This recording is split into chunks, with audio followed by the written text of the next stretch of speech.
찬양 감사드립니다. 오늘 이렇게 사랑하는 성도님 여러분과 하나님께서 허락하신 귀한 주일에 나섬 공동체에서 예배 드릴 수 있어서 감사드립니다. 저는 김주일 목사입니다. 혹시 오늘 처음 뵙는 분들도 있으실 텐데요. 잠시 제 소개를 드리겠습니다. 저는 작년 10월 24일에 목사 안수를 받은 아직도 따끈따끈한 새내기 목사입니다. 저도 아직은 목사라는 이름이 좀 낯설고 어색합니다. 그래서 오늘 이 귀한 강단에서 설교를 하게 되니 영광이기도 하지만 많이 떨고 있습니다.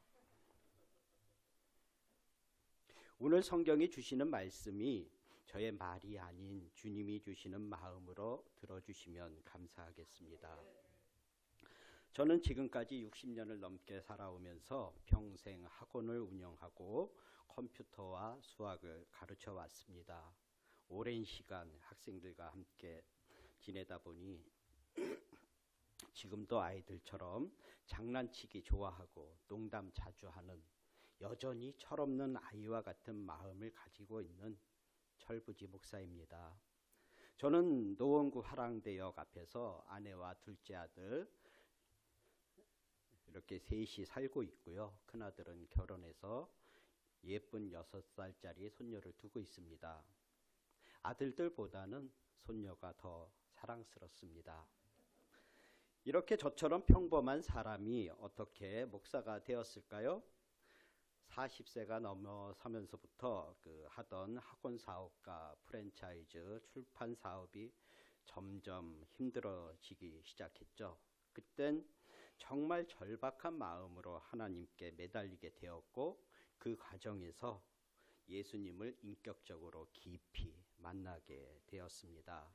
마치 깜깜한 방에 환한 빛이 들어오는 것 같은 그런 경험이었죠. 저는 그때 더 늦기 전에 하나님의 뜻을 쫓아 살아야겠다고 결심했고 50살 후반에 하던 일을 다 정리하고 신학 공부를 시작했습니다. 그리고 하나님의 은혜 덕분에 오늘 이 자리까지 오게 되었습니다. 저처럼 평범하고 어찌 보면 아무 볼품 없는 사람을 하나님께서는 하나님 나라를 확장하기 위해 불러주셨습니다. 그리고 나섬 공동체로 불러주신 것은 하나님의 높은 뜻과 놀라운 계획이 그 안에 있는 줄 믿습니다. 아멘. 처음 뉴라이프 비전 스쿨을 통해서 유해근 목사님을 알게 되었고 유 목사님의 박학한 지식과 성경에 대한 깊은 이해도에 많이 놀랐습니다. 목사님과 대화를 하면서 목사님께서 이런 말씀을 하셨어요. 목회자는 설교를 머리에서 나오는 성경 지식이 아닌 삶에서 우러나오는 설교를 해야 한다고요. 저는 그 말에 충격을 많이 받았습니다. 매주 한 편의 설교를 써왔는데 지금까지 제가 써왔던 설교는 왠지 가식적이었다는 생각과 마음 때문에 그 후로는 설교를 쓰는 것을 중지하고 많이 번민하고 고민했습니다. 그런데 도대체 삶으로 쓰는 설교가 무엇일까 고민을 해봐도 모르겠습니다. 유 목사님 때문에 많이 고민하고 스트레스를 받았죠. 그 후로 유 목사님의 설교를 들으면서 진정한 설교자의 설교가 무엇인지 이제는 조금 어렴풋하게 알 것 같습니다. 목사로서의 시작점에서 유해근 목사님과 우리 나섬 공동체와 함께 할 수 있도록 인도해 주신 하나님께 감사드립니다. 아멘. 이제 그 정도 지나면서 늘 이맘때가 되면 사람들은 뭐를 기대감도 있지만 또 미리 포기를 하기도 합니다. 아이들은 부모님으로부터 세배 선물을 받죠. 돈으로 받습니다. 그래서 기대감으로 또 내년 설날을 기다리기도 하고요. 어른들은 무엇을 기다립니까? 올 한 해는 정말 묶인 일들이 해결되고 기도의 응답이 있기를 기대할 것이죠. 그런데 이제 겨우 새해에 2월이 지나가고 있는데요. 포기하시는 분들도 계십니다. 그래서 우리가 생각해 볼 것은 신앙생활을 하면서 갈등이 발생하는 것 중 하나가 바로 기다림의 문제라는 것이죠. 저는 이것을 약속과 현실의 갈림길의 문제라고 생각합니다. 왜냐하면 이 둘 사이에서 어떤 선택을 하며 어떤 행동을 하느냐에 따라 그것이 믿음이 되기도 하고 반대로 불신이 되기도 한다는 것입니다. 마치 동전의 양면과도 같은 것이죠. 곧 하나님의 축복이냐 인간적인 실패냐의 갈림길이 되기도 하는 것입니다. 오늘 본문에도 이런 문제가 등장하죠. 자, 먼저 하나님은 창세기 15장에서 자손과 땅에 대해 아브라함과 언약을 맺으시는데요. 기한이 없습니다. 이것은 언제까지 기다리라는 것인가요? 하나님께서 주실 때까지 기다리라는 것이죠.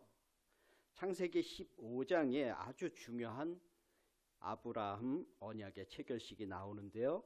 그런데 그동안 우리가 창세기 15장을 너무도 생각 없이 고민 없이 그냥 휙 읽고 지나갑니다. 왜 그럴까요? 사실 이유가 있죠. 왜 그러냐면 창세기 15장에 나오는 의식, 하나님과 아브라함의 언약 의식이요. 이것이 우리들에게는 익숙치 않은, 아니 많이 낯선 모습이라서요. 쉽게 와닿지 않는 면이 있습니다. 그래서 이 귀한 본문을 우리는 그냥 한번 읽고 휙 지나가고 맙니다. 그래서 우리가 성경을 이해하기 위해서는 그 시대와 그 문화를 알아야 하는 이유가 또 여기에 있기도 하는 것이죠. 오늘은 잠시 그 고대 근동의 언약 체결에 대한 문화를 함께 알아보도록 하겠습니다. 먼저 오늘 우리가 직접 본문을 읽지는 않았지만 아브라함에게는 현실적인 불안이 있었던 것 같습니다. 15장 1절입니다. 그러니까 하나님이 친히 두려워하지 말라고 말씀해 주시죠. 사실 아브라함은 하나님께 복과 자손의 약속을 받았지만 시간이 지나도 이루어지지 않자 초조하고 불안한 인간적인 한계를 느낍니다. 그래서 하나님께 재촉을 하죠. 15장 2절에서 주 여호와여 내게 무엇을 주시려 하나이까 나는 자식이 없사오니 라고 말합니다. 그러니까 우리 하나님이 현장에서 현장 체험 학습을 시켜주십니다. 밖으로 데리고 나와서 하늘의 무별을 보십니다. 여러분, 그 당시에 하늘에 얼마나 수많은 별이 있겠습니까? 셀 수조차 없는 수많은 별들을 하나님이 보여주시니까요. 아브라함이 그제서야 믿습니다. 예, 알겠습니다. 이제 토달지 않고 믿겠습니다. 그런데 하나님이 그의 믿음을 기쁘게 보셨습니다. 사실 인간적인 생각으로는 도저히 믿을 수가 없죠. 인간적으로, 상식적으로 자기 부인은 경수가 이미 끊어졌고 자기도 거의 죽은 몸과 같은데 말이죠. 그런데 아브라함이요, 하나님이 친히 별까지 보여주시면서 약속을 해주시니까요. 이제는 그냥 믿게 된 겁니다. 어떻게요? 이런 거겠죠? 그래, 내 상태와 내 능력으로는 불가능하지만 우리 하나님께서는 불가능이 없잖아. 전능하신 하나님이 말씀하셨으니 나는 그분을 신뢰해. 나는 믿을 거야 라고요. 여러분, 창세기 15장 6절은 아브라함이 여호와를 믿으니 여호와께서 이를 그의 의로 여기시고 라고 기록하고 있죠. 이 본문은 우리 개신교의 칭의 교리를 뒷받침해주는 핵심 구절이 되기도 합니다. 즉 구원은 율법 준수나 인간의 선행으로 받을 수 있다는 게 아니라는 것이죠. 아브라함이 의로 여겨진 게 이때는 율법을 받기 전이잖아요. 그러니까 구원은 오직 하나님의 약속에 대한 믿음의 순수한 믿음을 통해서만 얻어지며 하나님께서 그 안에 있는 우리의 믿음을 보시고 죄인을 의롭다고 선언해 주시는 것입니다. 진짜 의인이 아니라 의인이라고 칭해 주시는 겁니다.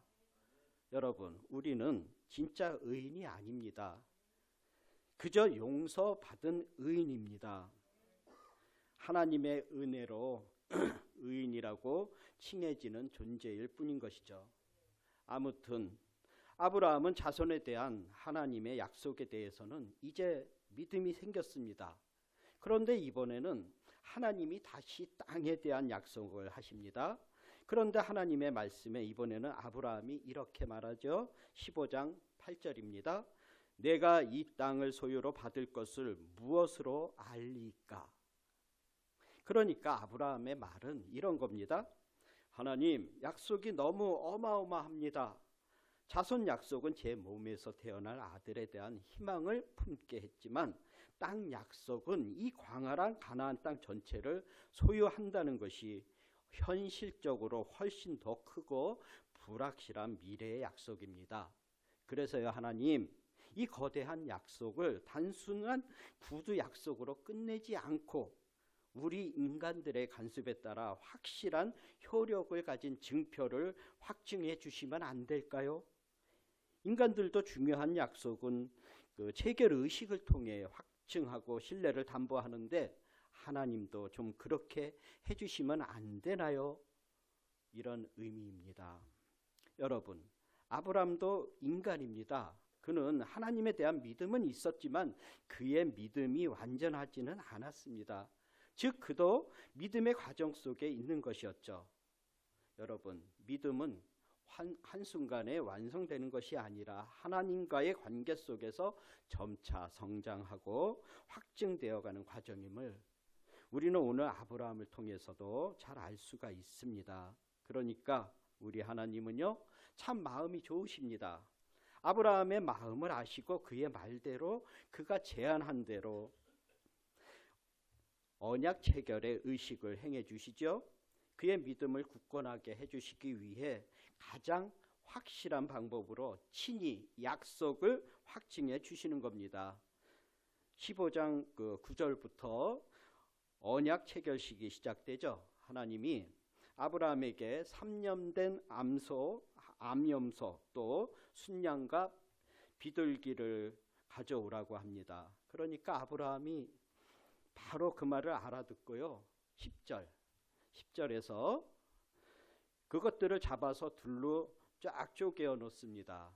여러분, 여기서 우리는 고대 근동의 언약 체결의 그 방식을 알 수 있는데요. 그 당시 문자, 글자가 없던 시절의 사람들은 어떤 계약을 체결할 때 동물들을 죽여서 그것들을 양쪽으로 똑같이 갈라놓고 그 피가 흐르는 길을 지나가면서 이 계약을 어길 경우는 이 동물처럼 죽어서 피를 흘려도 좋다는 피의 언약이라고 부르는 계약 체결식을 거행합니다.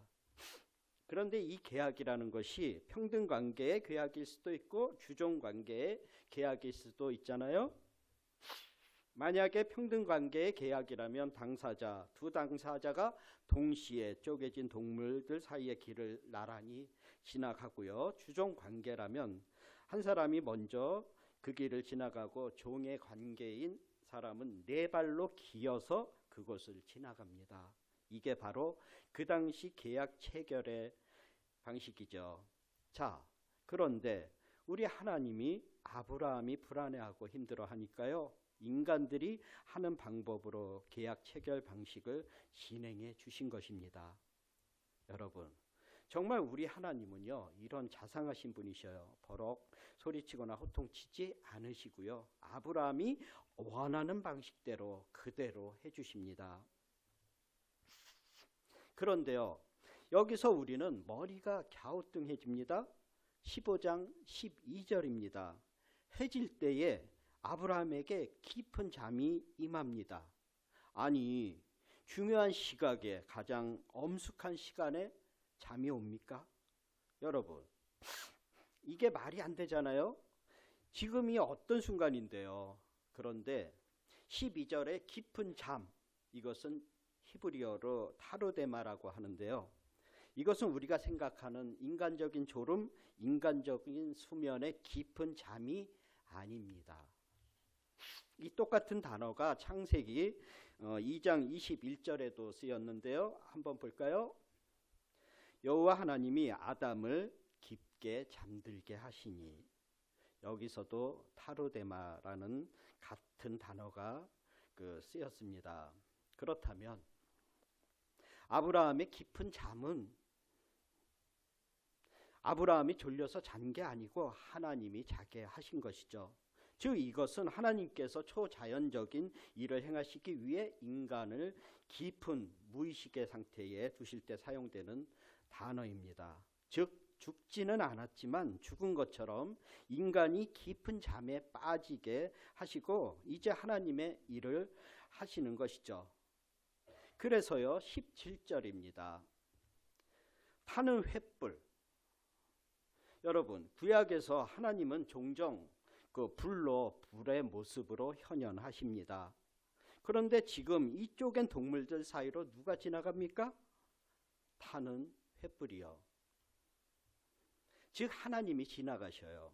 그리고는 끝입니다. 하나님 혼자 지나가셨다는 것이죠. 그럼 아브라함은요? 자고 있잖아요. 사실 원래 이 시대의 풍속대로라면 아브라함은 그것을 네 발로 기어서 지나가야 하죠.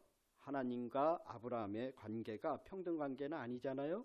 그런데 우리 하나님이요, 아브라함을 깊은 잠에 빠지게 하시고 하나님이 혼자 그곳을 지나가시고 끝입니다. 언약 체결이 끝났다는 겁니다. 그렇다면 이것은 무엇을 의미합니까? 이 언약의 책임은 누가 진다는 겁니까? 여러분, 하나님과 아브라함의 계약의 책임이 누구에게만 있다는 겁니까? 하나님이 다 책임지신다는 것이죠. 이 사실을 알게 되었을 때 아브라함의 심정이 어땠을까요? 너무 놀랍고 죄송하고 송구하고 완전 감격해서 울컥, 아니 펑펑 울지 않았을까요? 너무 감사하잖아요. 내가 뭔데 하나님이 나와의 계약의 책임을 하나님 혼자 다 지시겠다는 것인가요? 그리고 이 계약이 설사 깨지더라도 그 책임이 하나님께 있고 하나님이 피를 흘리면서까지 이 언약을 지키겠다는 거 아닙니까? 그런데 여러분, 아브라함도 울어야 하겠지만요, 우리도 울어야 합니다. 이런 하나님이 어디 있습니까? 어느 신이 인간과 계약을 맺으면서 쌍방의 책임이 아니라 일방적인 사랑으로 하나님 혼자 일방적인 책임을 다 지겠다고 하십니까? 우리 하나님밖에 없습니다. 참 신이신 우리 하나님만이 우리를 진정으로 사랑하시기 때문에 가능한 이 놀라운, 아니 너무 송구스러운 이 은혜의 방식으로 우리에게 약속하시는 것입니다. 여러분, 혹시 이스라엘 백성들이 사무엘에게 왕을 세워달라고 할 때 하나님이 하신 말씀 생각나시나요? 사무엘상 8장 7절입니다. 나를 버려 자기들의 왕이 되지 못하게 함이니라. 여러분, 이스라엘이 어떤 나라입니까? 하나님이 왕으로서 다스리는 나라 아닙니까? 그런데요, 지금 이들이 뭐라고 하는 거죠? 우리도요 이방 나라들 왕처럼 사람 왕을 세워달라고요. 하나님 말고 다른 나라들처럼 하나님이 사람이 왕으로 다스려 달라고요. 여러분, 이방 나라 왕들은요 어떤 왕입니까? 좋은 것 다 뺏어갑니다. 그러면 우리 하나님도 이스라엘을 왕으로서 다스려 주셨지만 어떻게 다스려 주셨나요? 아비처럼요. 신명기 32장 11절에 나와 있습니다. 독수리처럼 업어서. 그리고 광야 시절에 그들을 그 추운 밤과 뜨거운 낮에 어떻게 보호해 주셨나요? 눈동자처럼 지켜주셨습니다. 이런 왕이 어디 있습니까? 어디 세상 왕과 하나님을 비교합니까? 인간이 그렇습니다. 잘해주면 고마운 줄 모르고 아주 어깨춤을 추죠. 이게 바로 인간입니다. 우리는 이 시간에 정말 깊이 하나님의 넓은 사랑을 우리 가슴에 새기며 감동하고 감격하며 무엇보다도 겸손하며 감사하시기를 간절히 축원합니다. 이렇게 하나님과의 어마어마한 그 은혜 언약을 체결한 아브라함이요, 이제 창세기 16장에서 바로 하나님을 배신합니다. 여러분, 인간이 이런 존재 아닌가요? 아브라함이 아내 사레의 말을 듣고 여종 하갈과 동침하여 이스마엘을 낳습니다. 여러분, 아브라함은 누구 말을 들어야 하는 사람입니까? 설사 아내가 그런 말을 했다고 해서 냉큼 그 말을 받는 것은 뭡니까? 하나님의 말씀을, 하나님의 약속을 진짜 뭘로 아는 겁니까? 그런데요, 이거 아브라함만 그렇습니까? 이게 내 모습, 우리 모습 아닐까요? 하나님의 말씀을 기다리지 못하고 누가 무슨 말을 하면 이거 하나님의 음성일지도 몰라 하고 냉큼 받아서 내 소견에 좋을 대로 하는 것. 지금 우리가 아브라함의 연약한 모습을 보고 있지만 이게 남 얘기만은 아닌 것을, 즉 우리도 이런 모습을 하고 있는지 되돌아 보았으면 좋겠습니다. 사실 아브라함의 심정도 이해가 가기는 하죠. 이때 아브라함의 나이가 85세, 사레의 나이가 75세였죠. 10년이면 강산도 변한다는데 아무 소식이 없었어요. 아브라함도 사레도 자식을 낳을 수 있는 세월이 야속하게 지나가고 있는 것이죠. 하나님이 자식 준다고 말씀은 하셨는데 10년이 지나도록 소식이 없으니 인간적으로는 얼마나 서운하고 답답하고 그랬을까요? 정말 사레나 아브라함 다 100번 이해가 됩니다. 그러나 여러분, 지금 이 부부에게 약속하신 분이 누구입니까? 만약 사람이라면 10년 정말 오래 기다렸고 할 만큼 인내했고 잘했다고 위로할 수 있습니다.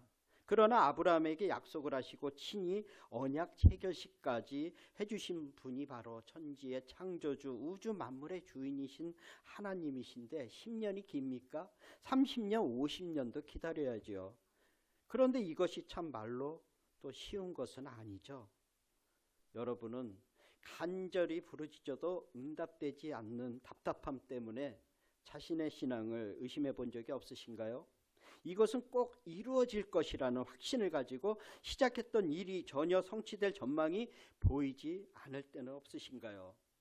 저는 아주 오래전 하던 학원 사업이 너무 힘들어지기 시작할 무렵부터 꾸준히 기도를 해왔습니다. 매주 금요일이면 북한사 자락에 있는 영락기도원에 가서 혼자 새벽까지 기도하곤 했죠. 기도원 뒤에 산으로 올라가서 산기도도 시도해 봤습니다. 물론 무서워서 실패는 했습니다. 추운 겨울밤에는 사람이 전혀 없는 중랑천에 나가서 외치는 기도도 열심히 해봤습니다. 그런데 웬일인지 아무 응답도 없고 응답의 기미도 안 보였죠. 기도 응답에 대한 손바닥만한 구름이라도 좀 보였으면 좋으련만 보이지도 않고 잡히지도 않고 오히려 더 멀어지는 것 같은 두려움이 몰려올 때가 많았죠. 그러면 저는 혹시 사업하는 것이 하나님의 뜻이 아닌가, 아니면 기다리지 말고 다른 대안을 생각해야 할까라고 인간적인 생각으로 참 많은 시간을 보내기도 했습니다. 오늘 본문의 사례도 기다리다 지쳐서 이제 눈에 보이는 방법과 계산으로 문제 해결책을 생각했고 남편 아브라함은 그것을 받아들입니다. 사랑하는 성도님 여러분, 의심과 불신의 마음이 한번 일어나면 걷잡을 수 없이 요동칩니다. 사례는 더 늦기 전에 가문의 대를 이을 방법을 생각하다가 자신의 종 하갈을 통해서 대리 출산을 하게 하는 방법을 택한 것이죠. 당시 시대상은 대를 이을 자식, 특히 남자아이가 없는 집은 대가 끊기고 몰락하는 줄로 생각했습니다. 그런데 사례가 10년을 참기 힘들었다고 해도 아브라함이 좀 더 기다리자고 설득하든지, 반대로 아브라함이 첩이라도 얻어 아이를 갖자고 하면 사례가 죽어도 그렇게 못하겠다고 반대를 하든지, 부부 둘 중에 한 사람이라도 확실한 반대 의사를 표했으면 좀 더 기다릴 수 있지 않았을까 생각해 봅니다. 사도행전에서 아나니아와 삽비라 부부가 성령을 속이려 한 일로 같은 날 죽임을 당한 경우를 우리는 알고 있습니다. 이것은 초대교회 성도뿐만 아니라 지금 이 시대를 살아가고 있는 우리에게도 엄중한 교훈이죠. 따라서 아브라함은 기다림이 길어질수록 이 문제를 하나님께 가져가야 했습니다. 그분을 신뢰하고 때를 기다리며 인도하심을 따라야 했습니다. 하지만 그들은 서둘렀고 계산했고 인간적인 방법으로 하나님의 때를 앞당기려 했던 것이죠. 그래서 어떻게 되었습니까? 문제가 해결되었나요? 하나님의 계획이 이루어졌나요? 여러분, 기다리지 못한 조급한 믿음은 교통스러운 결과를 가져다 줍니다. 사라의 계획대로 하갈은 임신합니다. 그리고 동화의 이야기처럼 그들은 오래오래 행복하게 살았습니다 하고 끝났으면 좋았겠지만 그렇게 되지 않았죠. 오히려 사라에게 전혀 예상하지 못했던 일이 일어나죠. 여종이 자신을 업신여겨요. 그리고 가정에 불화가 일어납니다. 하갈과 사레 사이, 아브라함과 사레 사이에 불화가 생긴 것이죠. 서로가 책임을 회피하고 비난과 시기 속에서 그의 가정은 편할 날이 없습니다. 우리가 이 사건을 통해 분명히 기억해야 할 것은 하나님을 신뢰하지 못하고 기다리지 못하면 바로 사탄이 끼어듭니다. 그리고 인간적인 계산으로 우리를 이끌어 간다는 것이죠. 사랑하는 성도님 여러분, 참으로 감사하고 다행인 것은 하나님은 우리의 어떠함과 관계없이 은혜로우신 분이시라는 것이죠. 우리 인간의 반복적으로 시행되는 실수와 계속되는 실패 속에도 하나님은 오래 참으시고 여전히 은혜를 베푸시는 분이십니다. 믿으십니까? 아멘. 하갈이 사례 학대를 피해 도망했을 때 무슨 일이 생기나요? 16장 8절에서 하나님의 사자를 만나죠. 여호와의 사자가 하갈에게 묻습니다. 사라의 종 하갈아, 내가 어디서 와서 어디로 가는 길이냐? 이 두 가지 질문에 대해 하갈은 첫 번째 질문은 대답할 수 있었지만 두 번째 질문은 대답할 수 없었죠. 자신이 어디서 왔는지는 분명히 알 수 있었지만 자신이 어디로 가야 할지는 도무지 알 수 없었던 것이었죠. 자신의 영역 밖의 문제였던 것입니다. 하나님의 이 질문은 그녀의 존재 깊은 곳을 향해서 질문하고 계십니다. 이때서야 하갈은 분노와 억울함에서 벗어나서 자신의 본질을 생각하게 되죠. 방자하고 교만했던 자신을 돌아보게 됩니다. 그런 하갈에게 여호와의 사자가 9절에서 다시 말합니다. 너의 여주인에게로 돌아가서 그에게 복종하면서 살아라. 그리고 하갈이 낳을 아들의 이름을 알려주시죠. 하갈이 낳을 아들의 이름은 이스마엘입니다. 여호와께서 내 고통을 들으셨다는 뜻이죠. 우리 하나님은 하갈을 그냥 빈손으로 보내는 것이 아니라 약속의 메시지와 소망을 품게 하셨죠. 이에 대해 하갈은 자신을 살피시는 하나님을 보았다고 고백하는데요. 너무도 멋진 신앙 고백입니다. 이제 하갈은 이스마엘을 낳습니다. 이는 하갈이 하나님의 말씀을 아브라함에게 전달했음을 알 수 있는데요.